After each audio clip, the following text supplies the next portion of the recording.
श्री साई ज्ञानेश्वरी अध्याय चौथा अध्याय भगवत भक्ती आहे. ईश्वराच्या प्रती नम्र भाव आणि मनात ईश्वराबद्दल प्रेम म्हणजेच भगवत भक्ती. या अध्यायात साईबाबाबरोबर त्यांच्या भक्ताचे 4 संवाद आहेत. यात साईंनी सांगितले की शुद्ध भक्ती करा, सर्वांनी भक्ती करण्याचा अधिकार आहे. खऱ्या सद्गुरूची भक्ती करा आणि निष्ठा व इमानदारीने भक्ती करा. अध्याय 4 भगवत भक्ती. एक दिवस एक मुसलमान व्यक्ती औरंगाबाद जिल्ह्यातील घनदाट सुंदर जंगलातून जात होता. त्याचे नाव चांद पाटील होते. त्याचा घोडा हरवला होता आणि तो जंगलभर आपल्या घोड्याला शोधत होता. चांद पाटलाने एका झाडाखाली एका तरुण फकीराला पाहिले आणि तो आश्चर्यचकित झाला. त्याच्या मनात विचार आला, अरे, ह्या निर्जन दाट जंगलात हा फकीर आणि अतिशय लहान वयातील तरुण, कुठेही अनाथांची आई तर नाही, कारण अशा निर्जन घनदाट अरण्यामध्ये साधारण मनुष्य असू शकत नाही. हा कोणी यक्ष किंवा वनदेव तर नाही, नाहीतर भूत पिशाच किंवा राक्षस तर नाही. चांद पाटीलाने पुन्हा विचार केला, अशा निर्जन अरण्यामध्ये मनुष्याचे असणे अशक्य आहे. माझे दुर्भाग्य माझ्यासमोर उभे आहे. आता लवकरच माझ्यावर आघात होणार आहे. आता मी माझे प्राण कसे वाचवू, असा विचार करून चांद पाटील मागे सरकला आणि मागे वळून पळण्यासाठी तयार झाला. चांद पाटील असा विचार करून पळायला लागला. बाबासाईने त्याला बोलवले आणि म्हणाले, अरे, मी कोण भूत प्रेत वनदेव किंवा यक्ष नाही, तर खरं सांगतो, ह्या वनात राहणारा मी एक गरीब फकीर आहे. ह्या निर्जन जंगलात ह्या झाडाखाली येऊन बसलो. आपल्या मनात कोणत्याही प्रकारची भीती किंवा संशय ठेवू नको. इकडे ये, माझ्याजवळ बस. आपण दोघे बसून चिलम ओढू. फकीराचे असे बोल ऐकून चांद पाटीलाची थोडी भीती कमी झाली. त्याला असे वाटू लागले की फार मोठ्या संकटातून आपण सुटलो. चांद पाटील संकोचाने हळूहळू फकीराजवळ आला. फकीराजवळ बसून त्याने तंबाखू घोटली आणि चिलमीत भरली. नंतर त्याने चिलमीवर कपडा छापी बांधला. मग तो फकीराला म्हणाला, चिलम तर भरून तयार आहे, परंतु विस्तवाची सोय नाही. मी चकमक अग्नी प्रज्वलित करणारा दगड नेहमी जवळ ठेवतो, परंतु यावेळी मी घरी सोडून आलो. आता याची सोय तुम्हीच करा. चांद पाटीलाचे हे बोल ऐकून फकीराच्या चेहऱ्यावर हास्य उमटले आणि तो हसत म्हणाला, तुम्ही सांसारिक लोक, तुमच्या जीवनात नेहमी काही ना काही अडचणी येतच राहतात. तुमच्याजवळ स्वतःचे सुख नाही. तुमच्याजवळ जे सुख आहेत ते सर्व उसने घेतलेले आहेत. तुम्ही दररोज दुसऱ्यांच्या मदतीवर अवलंबून राहता. तुम्हाला पाहून मला असे वाटते की तुमचा जन्मच निरर्थक आहे.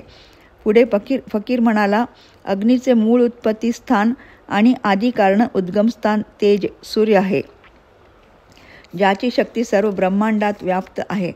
मग अग्नी प्राप्त करण्यास चिंता कशाला. एवढे बोलून फकीराने चिमट्याला जमिनीवर जोराने आपटले. असे करताच जमिनीतून आगीचे अंगारे निर्माण झाले. त्याने अंगाऱ्याला चिलमीवर ठेवले, कपड्याच्या छापीला दूर फेकले. असे करत असताना फकीराच्या चेहऱ्यावर धिक्काराचे भाव होते. मनुष्य फक्त माणूसच बनून राहू इच्छितो. तो आपल्या अल्पशक्तीनुसारच राहतो. मनुष्याने जर प्रयत्न केला तर तो भगवान बनू शकतो आणि अनंत शक्ती प्राप्त करू शकतो. परंतु दुःख तर ह्या गोष्टीचे आहे की मनुष्य सांसारिक वस्तू म्हणजे अनित्यामध्ये गुंतून राहतो. त्याला या जगात आल्यावर ज्या शक्तीचा विकास करायचा होता त्या दिशेने त्याने पाऊल उचलले नाही. म्हणून फकीर धिक्कारयुक्त चेहऱ्याने खेद व्यक्त करतो. चांद पाटलाने फकीराच्या शक्तीला ओळखले. त्याचे मन आश्चर्यचकित झाले. त्याने सद्भाव आणि आदराने आपले मस्तक फकीराच्या चरणावर ठेवले. चांद पाटील म्हणाला, हे महाराज, तुमच्यात विशेष शक्ती आहे. तुम्ही अलौकिक शक्तीचे अधिकारी आहात. तुम्ही साक्षात पैगंबराचे प्रतिनिधी आहात. माझे सौभाग्य की माझी तुमच्याशी भेट झाली. चांद पाटील म्हणाला, हे समर्थ, मी 4 दिवसापासून जंगलोजंगली फिरत आहे. उपाशी तापाशी मी माझ्या घोड्याला शोधून राहिलो आहे. तो घोडा 400 रुपयाचा आहे. तुर्की जातीचा, जलद पळणारा, 40 कोस 1 तासात पार करणारा तो घोडा अनेक गुणाने संपन्न आहे. असा घोडा मिळणे कठीण आहे. मी तो घोडा हरवला आहे. घोडा हरवल्याने मी अतिशय दुःखी आहे. मला तर अन्न पाणी गोड लागत नाही. 4 दिवसापासून पोटात अन्नाचा एक दाणा नाही घातला. फिरून फिरून थकून गेलो, परंतु घोडा मिळाला नाही. जोपर्यंत मिळत नाही तोपर्यंत चिलम ओढायची सुद्धा इच्छा नाही. फकीर पाटलाला म्हणाला, हे भल्या माणसा, धीर ठेव. तू समोरच्या झाडीजवळ जा. तिथे जाऊन पुढे पहा. तुझा घोडा तिथे चरत आहे. हरवलेला तुझा घोडा तुला मिळेल. साधारण घोड्यासाठी तुम्ही लोक एवढे दुःखी होता. तुम्ही सांसारिक जीव आहात. तुम्ही लोक नाशवंत आणि अस्थायी वस्तूसाठी अतिशय मोह ठेवता. तुमचा मुलगा थोड्या वेळासाठी इकडे तिकडे गेला तरी त्याला शोधायला गल्लोगल्ली राग चालण्याप्रमाणे फिरता. तुमची पत्नी जर घर सोडून गेली तर तिच्या दुःखात डोळे भरभरून रडता. लहान मोठे दुःख आले तरी आपले डोके पकडून बसता. तुमच्या घरातील एखादी वस्तू चोरी झाली तर तुम्ही आपली छाती पिटून पिटून रडता. जर तुमच्या घराला आग लागली तर तुम्ही गळ्यात घंटी बांधून ओरडता आणि पूर्ण गावाला गोळा करता. फकीर म्हणाला, अरे वेड्या चांदबाई, हा संसार मायेने उत्पन्न झाला आहे. हा मायेचा प्रतिरूप आहे. तुम्ही मायेमध्ये मनाला गुंतवत राहता. ब्रह्मांडाची ज्याने रचना केली त्या अल्लाह इलाहीचा बाबतीत मनात ध्यान करा. त्याला समजण्याचा प्रयत्न करा. त्या परवरदिगराला कधीही विसरू नका. तो ईश्वर ह्या संसाराचा मूळ स्रोत आहे, आदिकारण आहे. तो सर्व सुखाचा सागर आहे. ते एकमात्र सत्य आहे. तुम्ही त्याचा शोध का करीत नाही? सुखसागराचा शोध न करता तुम्ही कोणाचा शोध करता? नफा आणि नुकसान एक दुसऱ्यांचा साक्षेप आहेत. ह्या दोघांचा परस्पर संबंध आहे. हे एक दुसऱ्यावर आधारित आहे. एकाला समजल्याशिवाय दुसऱ्याचे महत्त्व समजू शकत नाही.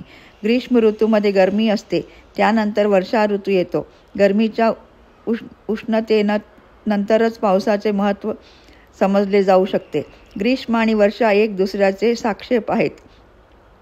एकाचे महत्त्व समजल्याशिवाय दुसऱ्याचे महत्त्व कळत नाही. अरे चांदभाई, तू घोड्यासाठी एवढी चिंता करतो. काय तू कधी ईश्वराला सोडण्यासाठी थोडी तरी चिंता केली का? निरर्थकाचा तुम्ही शोधत करीत फिरता. सत्याचा शोध करतेवेळी मौन आणि शांत राहता. तुम्ही सिंहाच्या बच्च्याला सोडून शेळीच्या गोकराची इच्छा करता. महाराजाचे असे वचन ऐकून चांद पाटील मौन झाले. नंतर ते म्हणाले, हे समर्थ, तुम्ही ज्ञानाचे भंडार आहात. आपल्या अद्भुत ज्ञानाचे कौतुक करण्यास मी असमर्थ आहे. माझ्या शब्दात एवढे सामर्थ्य नाही की आपल्या अगाध ज्ञानाची प्रशंसा करू शकतील. एवढे बोलून चांद पाटील झाडाखाली गेला. तिथे त्याचा घोडा हिरवेगार गवत चरत होता. पाटलाने आपला घोडा पकडला. घोडा मिळाल्यामुळे पाटलाला अतिशय आनंद झाला. ज्या प्रकारे पत्नीच्या ऋतुमती झाल्याने पती प्रसन्न होतो, ज्याप्रमाणे कोरड्या शेतात वर्षा झाल्याने शेतकरी आनंदी होतो, त्याप्रमाणे हरवलेला घोडा मिळाल्यावर चांदबाई प्रसन्न झाला. एका हातात घोडा पकडून चांद पाटील समर्थाजवळ आला. त्याने आदबीने त्याच्या पुढे आपले मस्तक वाकविले. नंतर पाटील म्हणाला, हे समर्थ, तुम्ही ह्या निर्जन वनात कशाला बसलात? तुम्ही माझ्याबरोबर चला आणि माझ्या घराला पवित्र करा. तुम्ही तिथेच राहा. माझ्या ह्या विनंतीवर तुम्ही आडेवेडे घेऊ नका आणि माझ्या घरीच राहा. चांद पाटलाचे आग्रहपूर्वक बोल ऐकून नवयुवक फकीर हसू लागला. फकीर म्हणाला, हे चांदबाई, मी आहे एक फकीर. मी मनाचा राजा आहे. मला घोडा, गाडी आणि आलिशान बंगल्याची काय गरज आहे? मी आज तुझ्या घरी येऊ शकत नाही. मला शक्य नाही. तू मला फार आग्रह करू नको. मी कदाचित उद्या किंवा केव्हा तरी येईल. चांद पाटलाने महाराजांना प्रणाम केला आणि घोड्यावर चढून आनंदाने आपल्या घरी गेला. दुसऱ्या दिवशी साई स्वेच्छेने चांद पाटलाच्या गावी धूप खेळल्याला गेले. त्याच्या दर्शनाला पूर्ण धूपखेडा गाव गोळा झाला. हिंदू आणि मुसलमान दोन्ही जातीच्या लोकांनी कृपामूर्ती फकीरासमोर मस्तक वाकविले. मुसलमानांना एक पहुंचा हुआ अवलिया वाटला. हिंदूंनी त्यांना साईनाथ म्हणजे परमपिता परमेश्वरासारखे मानले. दोन्ही जातीच्या लोकांनी त्याच्या चरणावर आपापली श्रद्धा आणि भक्ती व्यक्त केली. पुढे चांदबाईच्या मेहुण्याचे लग्न शिर्डीत निघाले. लग्नामध्ये वरातीबरोबर साई धूपखेड्यावरून शिर्डीला आले. खंडोबा मंदिराच्या पुजारी म्हाळसापतीने फकीराचे स्वागत करीत म्हटले, या साई. यानंतर फकीराचे हेच नाव प्रचलित झाले. श्री साई शिर्डीच्या जमिनीवर आले आणि शिर्डीच्या जमिनीचा कणकण धन्य झाला. श्री साईच्या चरणस्पर्शेने शिर्डीचा भाग्याचा तारा चमकला. दुसऱ्या शब्दात सांगायचे म्हणजे शिर्डी गोकुळप्रमाणे पूज्य आणि आदरणीय झाली. कृष्णाने मथुरेत जन्म घेतला आणि ते गोकुळात राहायला आले, त्याचप्रमाणे साई धूपखेड्यात प्रकट झाले आणि शिर्डीत स्थायिक झाले. श्रीकृष्णामुळे गोकुळ धन्य झाला, तर श्री साईमुळे शिर्डी धन्य झाली. म्हाळसापती श्री साई संवाद. शिर्डीत खंडोबाचे मंदिर होते. त्या मंदिराचा पुजारी म्हाळसापती होता. मंदिरात देवदर्शनासाठी भक्तगण येत असत. श्री साई खंडोबा मंदिरात दर्शनासाठी गेले. मंदिराच्या पुजारी म्हाळसापतीने त्यांना पाहिले आणि म्हणाला, हे साई, तुम्ही ह्या मंदिरात प्रवेश करू शकत नाही. हे हिंदूचे मंदिर आहे. हे एक देवस्थान आहे. तुम्ही चेहऱ्याने मुसलमान दिसता म्हणून तुम्ही मस्जिद किंवा ताकियामध्ये दर्शनास जावे. म्हाळसापतीचे हे बोल ऐकून श्री साई आश्चर्यचकित झाले. ते म्हाळसापतीला म्हणाले, हे ज्ञानी पुजारी, हिंदू आणि मुसलमान ह्या दोन्ही जातीच्या लोकांना बनवणारा तो एकच ईश्वर आहे. हिंदू आणि मुसलमान हे तर केवळ शब्दगत भेद आहेत. ईश्वरावर विश्वास करणारा सज्जन पुरुष आणि साधक या प्रकाराच्या तुच्छ भेदाला महत्त्व देत नाही. प्रत्येक व्यक्तीला आपल्या पंथाचा प्रतिश्रद्धा असावी. प्रत्येकाने आपल्या पंथाचे चालीरीती आणि विधिविधानाप्रमाणे आचरण करावे. यात शिथिलता आणू नये, नियमाचे उल्लंघन करू नये. सर्वांनी आपापल्या आराध्यामध्ये त्या एका सच्चिदानंदाचे दर्शन करावे. साई म्हणाले, ज्याला ईश्वराला मुसलमान अल्ला इलाही म्हणतात, त्यालाच ईश्वराला हिंदू अनंत अशेष म्हणतात. तुम्ही त्याला ईश्वराला खंडोबाच्या रूपात जाणता. अनेक रूपात तो एक आहे. तो सर्व जागी व्याप्त आहे. तू खंडोबाच्या संदर्भात विचार कर. तू खंडोबाला एक प्रश्न विचार. त्याने धनगर जातीच्या बाणू नावाच्या मुलीशी विवाह का केला? यावर तुम्ही खोल विचार केला तर तुम्हाला त्याचे सारतत्व प्राप्त होईल. मूळतः जे सारतत्व आहे ते हे आहे की जे ज्ञानी व्यक्ती असतात ते कोणत्याही भेदभावाला महत्त्व देत नाही. या पृथ्वीवर जिथे कोठेही मंदिर आहे किंवा मस्जिद आहे, सज्जन लोक यातील कशाचाही तिरस्कार करीत नाही. ते दोन्ही पूज्यस्थानाचा समान आदर करतात. श्री साई म्हाळसापतीला म्हणाले, मी दुरूनच देवदर्शन करतो. तुमच्या पंथानुसार माझे प्रवेश करणे वर्जित आहे. म्हणून तुमच्या पंथाचा आदर करून मी मंदिराचा आत येणार नाही. तुमच्या पुराणात एक कथा आहे. चोखा नावाचा महार पंढरीनाथाला अतिशय प्रिय होता. महार नीच जाती आहे, परंतु चोखा महार आपल्या चांगल्या कृत्याने व सद्गुणामुळे पंढरीनाथाच्या द्वारापर्यंत जाण्यास सफल झाला. ज्याचे अंतर्मन शुद्ध आहे तो नीच जातीचा असून पवित्र आहे, पावन आहे. श्री साईचे असे वचन ऐकून म्हाळसापतीचे हृदय असीम आनंदाने भरून आले. श्री साई चरणांना सादर नमन करून म्हणाला, हे माझ्या पुण्यकर्माचे फळ आहे की माझी भेटी तुमच्यासारख्या ज्ञानमूर्तीशी झाली. माझी विनंती आहे की तुम्ही ह्या शिर्डीत कायम राहू शकता. साई म्हाळसापतीला ठीक आहे. यानंतर श्री साई म्हाळसापतीबरोबर शिर्डी गावात आले. गावात एक जुनी विरान मशीद होती. म्हाळसापती साईला घेऊन तिथे गेले. साईने त्या मशिदीमध्ये आपले आसन मांडले. गंगागीर श्री साई संवाद. एक दिवस श्री साई विहिरीतून पाणी काढत होते. त्यावेळी गंगागीर नावाच्या एक ज्ञानी संताची नजर त्याच्यावर पडली. गंगागीर पारखी होता. त्याने शिर्डीच्या लोकांना गोळा केले आणि त्यांना म्हणाला, हे शिर्डीवासी, तुम्ही लोक किती निष्काळजी आहात. काय तुमचे डोळे ह्या रत्नाला श्री साईंना ओळखत नाही काय? काय तुम्हाला आपल्या गावात राहणाऱ्या अनमोल हिऱ्याची पारख नाही का? तुम्ही लोक किती वेडे आहात. खोट्या साधूच्या मागे तुम्ही रानोरान भटकत फिरता आणि खऱ्या साधूची उपेक्षा करता त्याला ओळखू शकले नाही. गंगागीर पुढे म्हणाला, तुमच्यासमोर जिलेबी, करंजासारखे स्वादिष्ट मिष्टान्न ठेवले आहेत. त्यांना का नाही खात? ते खाऊन तृप्त का होत नाही? हे पदार्थ सहज प्राप्त होत असूनही तुम्ही कोरड्या पोळीसाठी दारोदार भिक्षा मागत का फिरता? जान्हवीचे गंगाजळ तुमचा जवळ असून विहिरीचे पाणी पिण्याचा का म्हणून विचार करता? साधुसंत रूप या आकाशात श्री साई ज्ञानाचे प्रखर सूर्य आहेत. हे संसारातील सर्व पर्वतात विशाल हिमालयाप्रमाणे आहेत. या संसारातील करोडो लोकांमध्ये ते सर्वश्रेष्ठ आहेत. वर्तमानात जेवढे साधुसंत आहेत त्या सर्व साधुसंतांच्या विशाल शृंखलेत ते खरोखर मेरुमणीप्रमाणे आहेत. तुम्ही गावोगाव फिरत खऱ्या साधूचा शोध करता. तुमच्या गावात जो सर्वोत्तम संत आहे त्याला ओळखा. जर तुम्ही त्याला ओळखत नाही तर तुम्ही त्याचा अपमान करता असे समजा. म्हणून तुम्ही सर्वोत्तम संत श्री साई यांचा यत्किंचितही तिरस्कार करू नका, उपेक्षा करू नका. तोच संत तुमच्यासाठी कल्याणकारी सिद्ध होणार आहे. ज्या राज्याची प्रजा आपल्या राजाला संतुष्ट आणि प्रसन्न ठेवत नाही त्या राज्याची प्रजा कधीही सुखी आणि आनंदी राहू शकत नाही. शिर्डीवासियांना साईबद्दल माहिती दिल्यानंतर गंगागीर मशिदीमध्ये गेले. त्यांना पाहून साईंना आनंद झाला. गंगागीरने सुद्धा त्यांना पाहून आनंद व्यक्त केला. साई हसत हसत गंगागीरला म्हणाले, आज तर मंदिर स्वतः चालून मशिदीत आले आहे. म्हणजे आज भेदभाव विसरून एक दानी ब्राह्मण माझ्यासारखा फकीराला भेटायला मशिदीमध्ये आला आहे. आज तो जणू गरुडराज स्वतः एका राजहंसाच्या घरट्याची शोभा वाढवण्यास आला आहे. तुमचे इथे येणं शुभसंकेत आहे.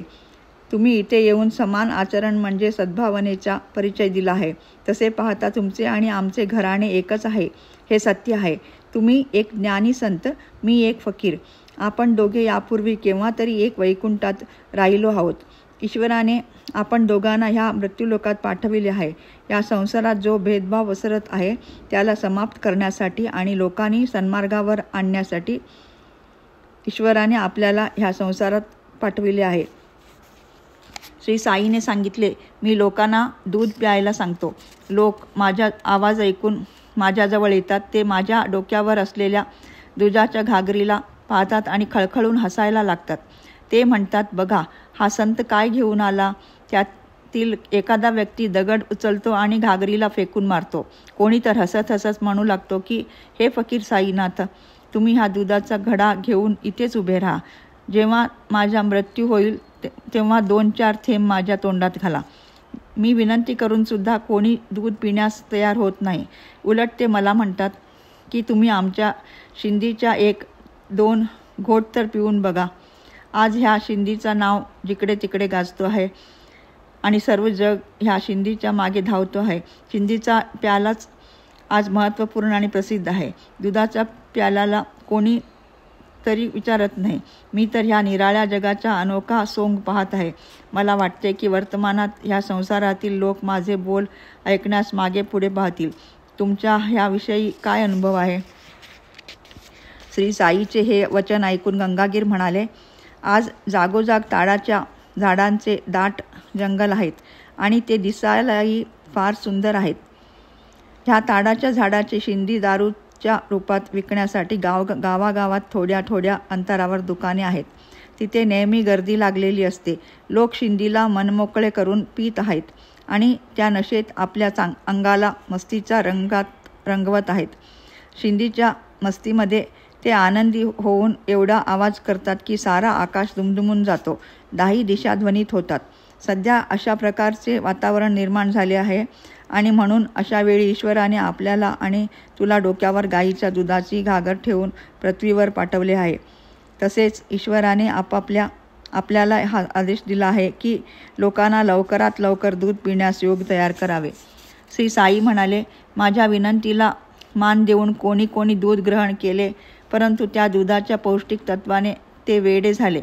त्यांचे डोके जणू शिथिल पडले. शेवटी त्यांनी पुन्हा शिंदी प्यायला सुरुवात केली. आजची ही अद्भुत रीत आहे. आम्ही तर अमृताचा प्याला घेऊन संसारात जातो आणि हा प्याला पिऊन तुम्ही अमर व्हा म्हणतो, परंतु आमचे हे बोलणे लोक एका कानाने ऐकतात आणि दुसऱ्या कानाने सोडून देतात. ते तर म्हणतात की त्यांना शिंदी विषाचा प्याला पाहिजे, ती पिऊन त्यांना का मृत्यू येईना. लोक सत्याचा अमृतपान करू इच्छित नाही. ते सत्याचा थोडाही आदर करीत नाहीत. सर्व असत्याचा जय जयकार करताहेत, खोटे झेंडे फडकावत आहेत. गंगागीर म्हणाले, मी सुद्धा बरेच वेळा हा अनुभव घेतला. मी सुद्धा बरेच वेळा लोकांना सन्मार्गावर आणण्याचा प्रयत्न केला. मी काहीतरी चांगले करण्याचा प्रयत्न केला, परंतु मी अपयशी ठरलो. संसाराला संपूर्ण रूपात पाहिल्यानंतर माझ्या मनात एक धारणा झाली की दूध वाटण्याचे कार्य स्वतःकडे घेऊन आपण व्यर्थ अभिमान बाळगतो, कारण याला पिणारा कोणीही नाही. म्हणून मी आपल्या हृदयाला या कार्यापासून दुसऱ्या कार्याकडे वळवले आहे.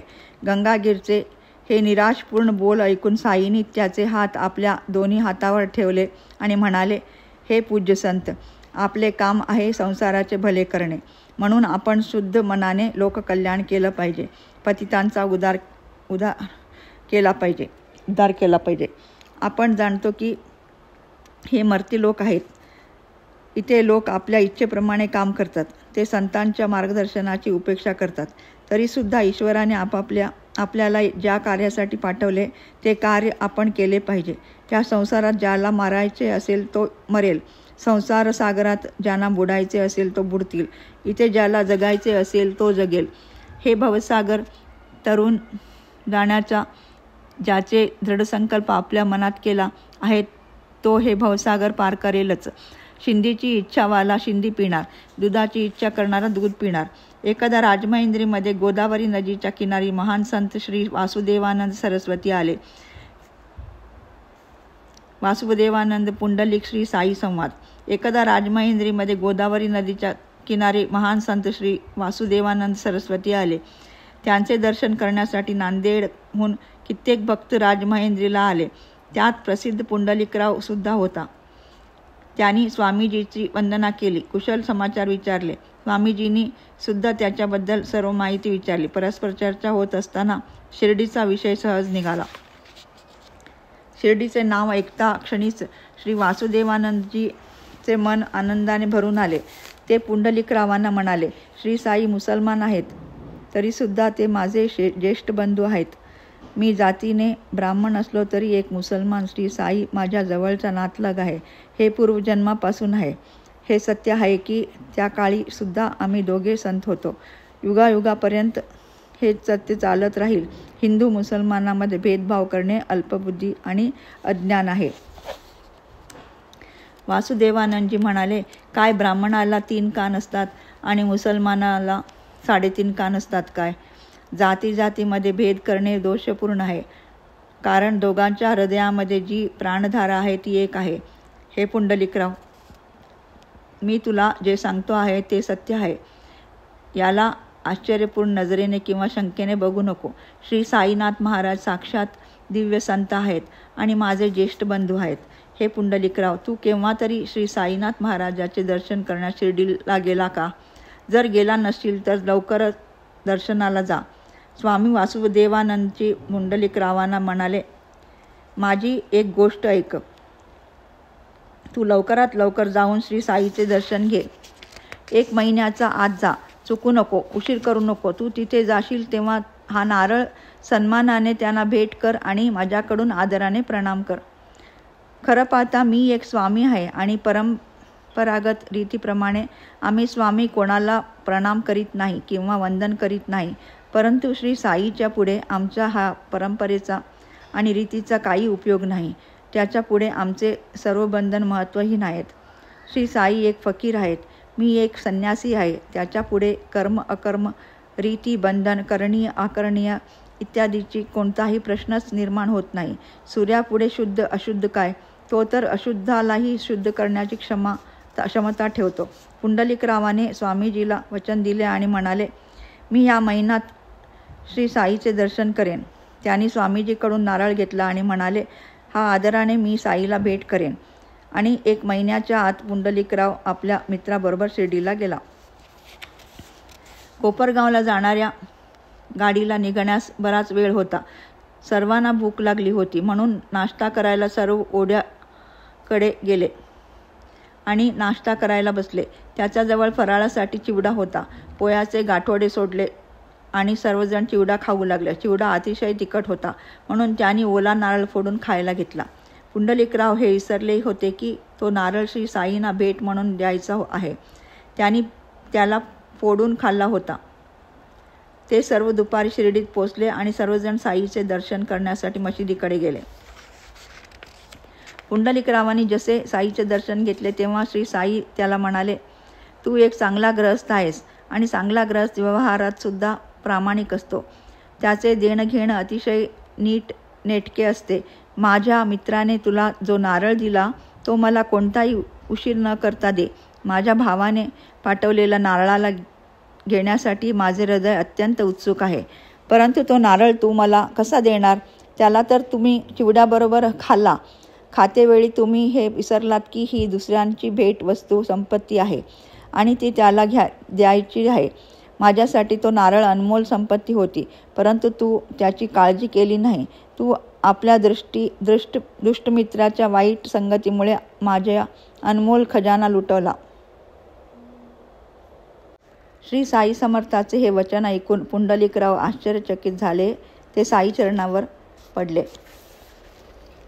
अचानक आपल्यावर आलेल्या दोषामुळे ते अतिशय नाराज झाले आणि काही विचार न करता म्हणाले, महाराज, खरोखर आम्ही नारळाला विसरलो.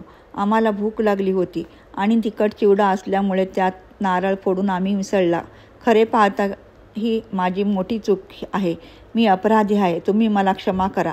मी असं करतो की त्या नारळाच्या ऐवजी मी तुम्हाला दुसरा नारळ आणून देतो. असे बोलून पुंडलिकराव दुसरा नारळ आणण्यासाठी उठू लागले.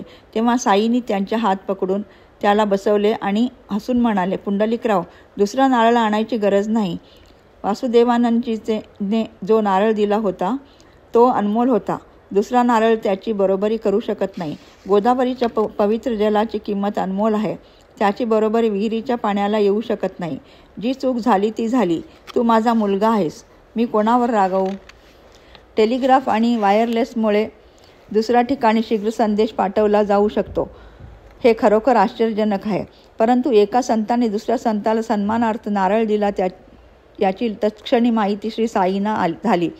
हे तर त्यापेक्षाही आश्चर्यजनक आहे. कोणत्या वेळी कोणत्या ठिकाणी काय होत आहे याची पूर्ण माहिती संतांना तत्क्षणी होते. प्राचीन काळात असे काही समर्थ व्यक्ती होते की ज्यांना वेळ, परिस्थिती, घटना यांचे स्पष्ट ज्ञान व्हायचे. ते ह्या कलेमध्ये निपुण होते आणि म्हणून अनेक भक्त कुठे आणि कोणत्या परिस्थितीत आहेत यासाठी ते या कलेचा वापर करीत असत. माहिती झाल्यावर ते तिथूनच आपल्या भक्तांचे कल्याण करायचे. त्यांना टेलिग्राफ किंवा वायरलेसची आवश्यकता नव्हती. ते आपल्या पोटाची भूक भागवण्यासाठी मधुकरीवर आश्रित होते आणि अन्नाचे 2 घास मिळवण्यासाठी घरोघरी भिक्षा मागायचे. त्यांच्याजवळ पैसा राहत नव्हता आणि मनात पैशाची कोणतीही लालसा राहत नव्हती. असे लोक दिव्यशक्तींनी संपन्न असतात. सत्याची साक्षात मूर्तिमंत प्रतिकृती असतात. श्री सद्गुरू साईनाथार्पणमस्तु. शुभम भवतु.